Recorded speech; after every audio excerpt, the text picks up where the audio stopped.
What's up, everybody? It's your boy TGK back with another reaction video today. This video is coming from the homie Mr. Impala1 on Twitter. Salute to my guy, man. Salute to my guy. He sent me this video.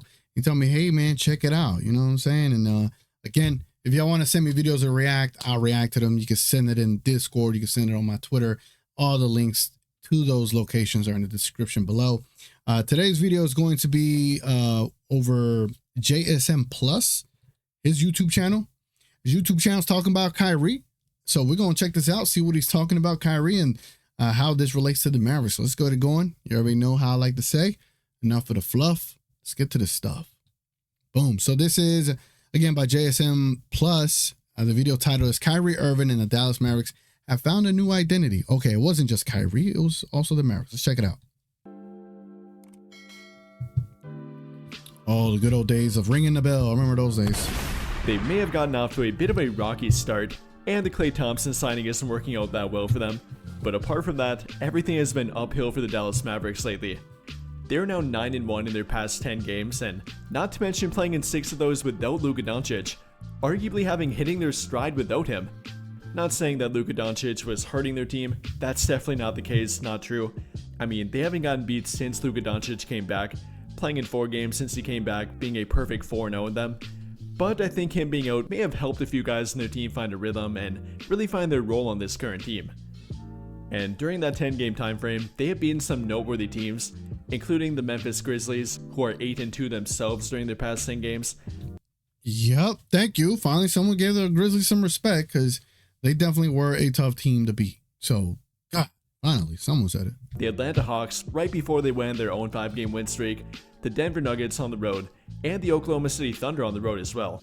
Yep. Their only one loss came to the Miami Heat, who are a really weird team in my opinion, beating the Mavericks during that time frame, beating the Lakers by about 40 points the other night, but only being 500 on the year. So again, a pretty weird team. It is.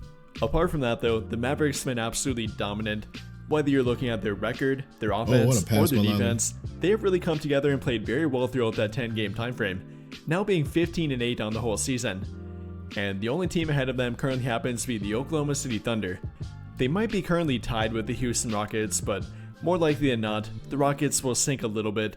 They are 0-2 during their past 2 games and may have gotten off to a bit of a hot streak, but are... And I do believe the Rockets lost to the Warriors without Curry. Ew, imagine that. Yeah, I think the Rockets will start to fade a little bit. They don't have the star power.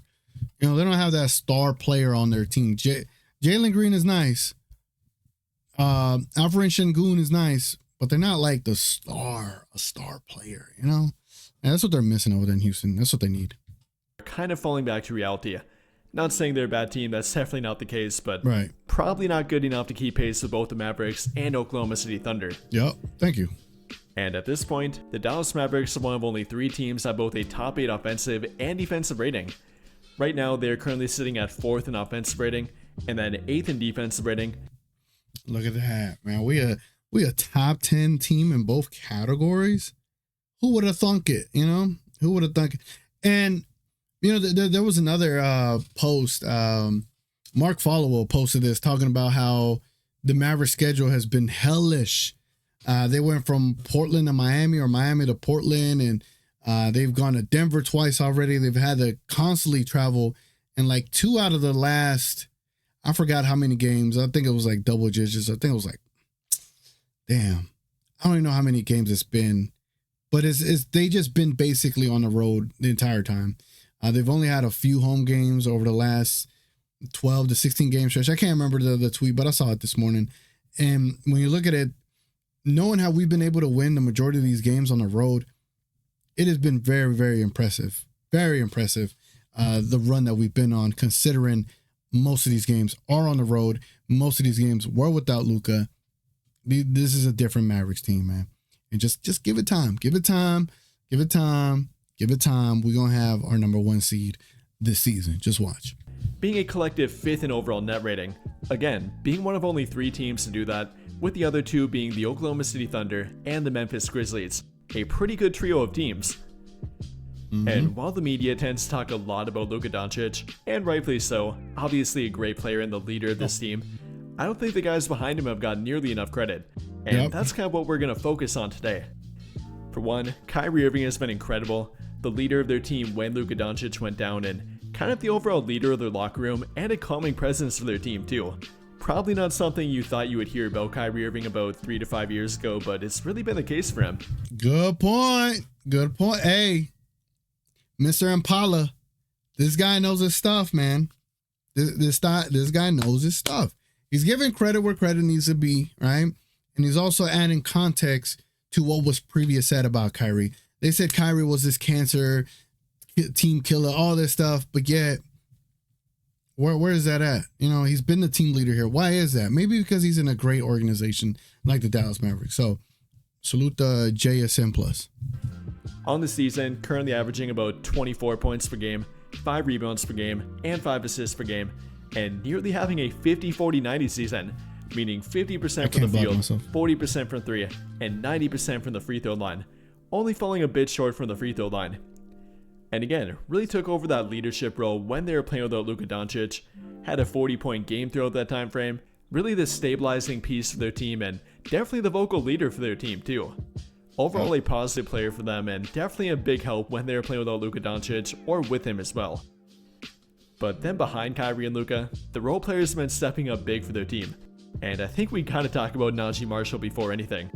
Averaging about 18 points per game, on 60.8% shooting from the field, and 45.8% from 3 during their past 10 games, has truly been the 3. Look at those numbers over the last 10 games. 45% from 3. Naji Marshall is him, man. 17 points per game. And a lot of these points were without Luka. So he was doing a lot of this stuff without Luka. And, you know, the whole DJJ conversation, yeah, I could just say that. It's not the same. It's different. 3-and-D wing, the big 3-and-D wing that they have been looking for. You know, I've gone through quite a few of them in the past 3 to 5 years now, but Naji Marshall might finally be the guy for them. Fills the off-ball role perfectly when both Luka and Kyrie are healthy, but then can become a bigger part of their offense when one or even both of Luka Doncic and Kyrie Irving are out. He showed that while they were playing without Luka Doncic, primarily why he's been averaging about 18 points per game, and a very efficient 18 points per game again too. So all around a valuable player for them, and can't forget to mention how good he has been on defense too. You know, it would be one thing if he was only doing that on offense for them, but it's definitely been a two-way effort for them.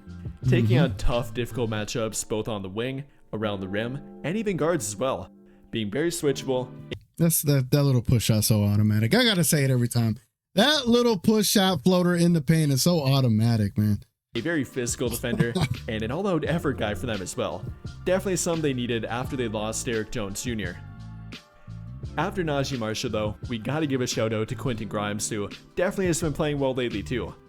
Kind of the tossed aside product of the New York Knicks, traded to the Detroit Pistons last season and then kind of being forgotten about thereafter, but now has come alive again after being traded to Dallas. Averaging 15 points per game, 5 rebounds per game, 1.1 steals per game, shooting about 53% from the field, and 48% from 3 during their past 10 games. Crazy. Yet another big 3-and-D wing for their team, and helping their team offensively, defensively, and simply in the energy department as well. Yep. Has really given their team a spark, whether it be on offense and taking on a scoring role for their team. Kind of became their third option at times when playing without Luka Doncic. Yeah. Averaging again between 15 to 20 points per game on any given night, giving them a spark there. Or taking on a difficult matchup on defense. Kind of being that 1A or 1B defender with Naji Marshall. They're typically taking on the toughest matchup on the court and especially on the perimeter. Quentin Grimes can definitely do it. We knew about it from his time in New York, and he's gotten back to that level on defense again. Kind of wild to think about how little they got him for, and the fact that he's only 24 years old yet. Tim Hardaway Jr. and second round picks for Quentin Grimes is going to go down as one of Nico's greatest deals if he can find a way to keep Grimes. I think to be able to keep Grimes, there is a way, right? Hear me out. Humor me. You know the whole idea, I might as well put on this. So you know the whole idea of trading Maxi Kleber, right? Everybody's wanting to get Obi Toppin or all this other stuff. Maxi still has 2 years left on his deal. So if you're able to find a way to trade Maxi Kleber, get someone in return that's equal value, but that their deal runs up this season, like their deal is over this season, that way you're able to open up an additional 10 million, maybe, I believe, or you could add a second player that way you could open up 10 million for the upcoming off season. I think Quentin Grimes makes around 4 to 6 mil. If you could add 10 mil to that, I think there's a way to keep him, right? Like, can we keep Quentin Grimes at 16 mil per year? I think it's possible. So with that being said, if you're able to trade Maxi Kleber for Larry Nance Jr. of Atlanta, who his deal is coming up this season, who makes 11 million, then in the offseason, you could go and sign Quentin Grimes to whatever deal to between 14 and 16 mil. That's your way of being able to keep Quentin Grimes.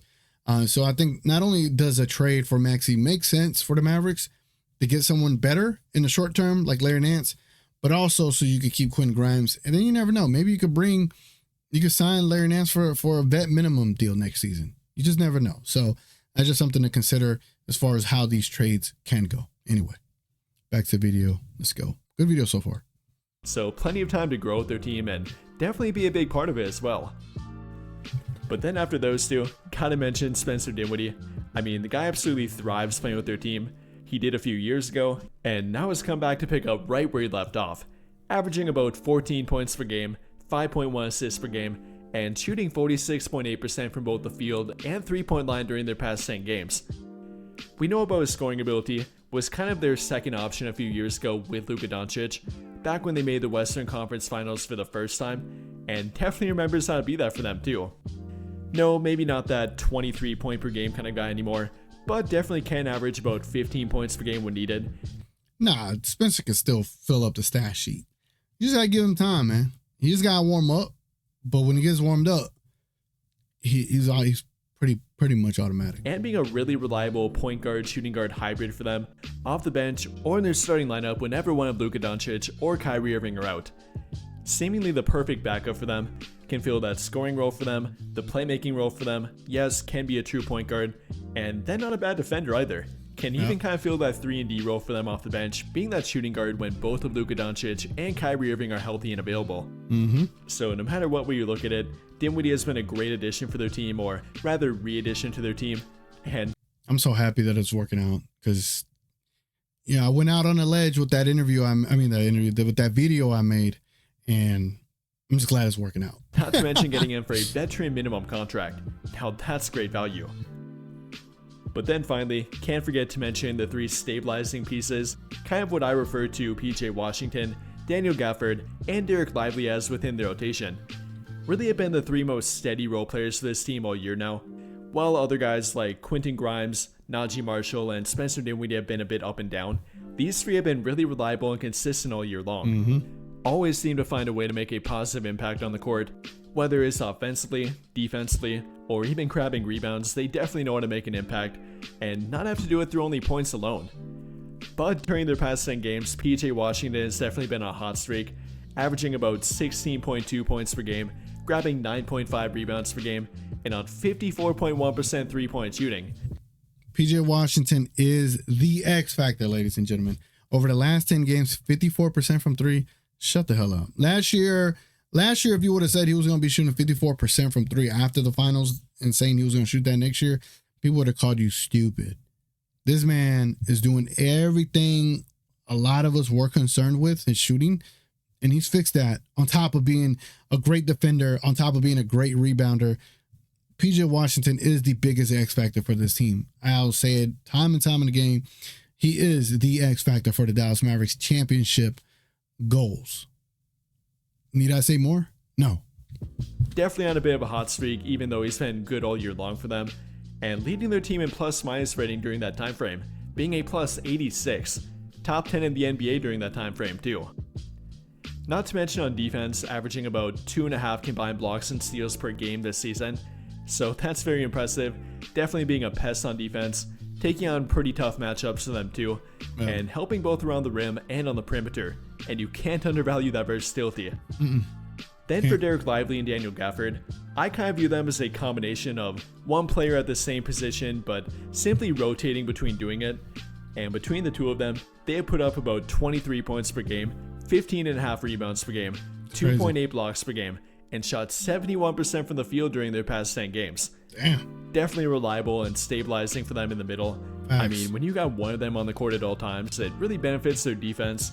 Having that big last line of defense in the middle, and then offensively being a great lob threat, two great athletes that can go up and catch lobs about 12 feet in the air, definitely gives Luka Doncic or Kyrie Irving a last-ditch effort to throw to, and not to mention how many plays they keep alive for their offense, getting offensive rebounds, kicking it back out to set up their offense, or getting second chance points and finishing the play for their team.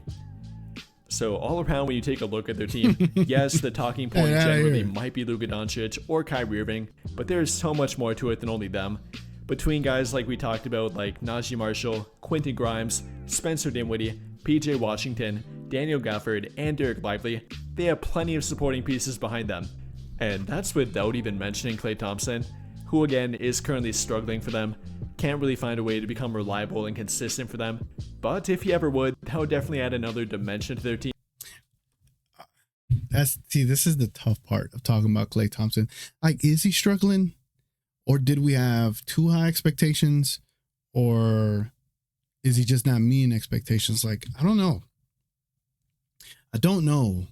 And that's what boggles my mind a little bit. I can't quite figure it out. I just don't know. You know? I don't know. Team, and even make them more dangerous at that. Overall though, this is definitely the team that the Western Conference was worried about entering this season. It might have taken them a little bit, but the Mavericks are now putting it all together, looking great offensively, defensively, and simply being a well-rounded team. We'll have to wait and see if they can maintain this and really take control of the Western Conference, and it likely will come down to a battle between them and the OKC Thunder, but right now they're definitely looking like one of the favorites. With that being said though, what do you guys think? How do you feel about the Dallas Mavericks and what they have shown so far this season? Let me know your thoughts in the comments down below. But I think that'll pretty much do it for this one, and if you enjoyed the video, then I'll greatly appreciate it if you dropped a like, subscribe to the channel if you have not already, and hit that notification bell to never miss out when I upload a video. But as always, thank you for watching and have a great day. Y'all go check out JSM Plus. The video link to his channel will be in the description below. That was a damn good, solid video there. Very analytically driven. You know what I'm saying? Good stats. Broke down some things that I point out to a lot of us during the pre and post game show. So if you ever watch my pre-game or post-game Dallas Mavericks shows, you know I go over all those stats as well. But I appreciate him doing that in the video format and highlighting it in red so you can clearly see what he's talking about. It's a good video, man. Good video breaking down the importance of having teams and players that know their roles, and the Mavericks role players and team is filling it perfectly. When you got two centers not arguing about who starts or who gets what minutes, and they just go out there and ball out, and you get both of their performances to be a 25 and 15 type of center, that's insane. And just on top of everything, man, this is a great team. And I just hope they continue to build, right? Right now, they're adding to the chemistry. They're getting better little by little. I am just excited to see what they end up becoming by the trade deadline. So anyway, salute to Mr. Impala. That's my guy right there. Salute to JSM. Y'all go check them out. Again, if y'all don't mind becoming a member of the channel, or consider subscribing, consider liking this video. And also, if you're trying to reach me and send me any video suggestions in the Discord, in the description below, you can catch me there. It's been your boy TGK. Appreciate y'all watching. I'll catch y'all on the next one. We out.